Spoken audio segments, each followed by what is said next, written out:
और बच्चों, आपको एक कहानी सुनाते हैं। एक दफा का जिक्र है, भेड़िया और भीड़ की कहानी है।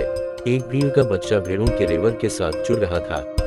एक दिन इसे जल्द ही कुछ मीठी घास मिल गई। उसने मीठी घास खा ली। भीड़ का बच्चा खेल कूद में मसरूफ मैदान के किनारे भीड़ का बच्चा दूर निकल गया, भेड़ों के रेवड़ से बहुत दूर। वो खुद से इतना लुत्फानंदोज हो रही थी कि इसको इतना महसूस ना हो ले। एक शिकारी भेड़िया इसके इतने करीब आ गया कि भीड़ के बच्चा को एहसास तक ना हो ले। ताहम जब इस पर भीड़ शिकार करने झपटा, भीड़ का बच्चा जल्दी से इल्तिजा शुरू करने लगा, प्लीज मुझे अभी तक मत खाओ, मेरा पेट में घास से भरा हुआ है। अगर आप थोड़ी देर इंतजार करें तो मैं बहुत अच्छा जायका आएगा। भेड़िए ने सोचा, एक अच्छा ख्याल है, तो वो बैठ गया और इंतजार किया। कुछ देर बाद भीड़ के बच्चा ने कहा, अगर तुम इजाजत दो मैं रक्स करूंगा, मेरे पेट में घास हल हो जाएगी, तेजी से हजम भी हो जाएगी।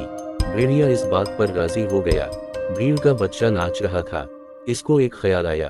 कहती थी, बराह करम मेरे गले से घंटी ले लो, अगर तुम जितनी सख्ती से आप कर सकते हैं उसे बजाएं, मैं रक्स करने के काबिल हो जाऊंगा। इससे भी तेज भेड़िए ने घंटी उठाई और जैसे ही बजाई, मुश्किल के तौर पर वो कर सकता था। चरवाहे ने बेल की आवाज सुनी, घंटी बजी रही है। चरवाहे को महसूस हुआ को खतरा है।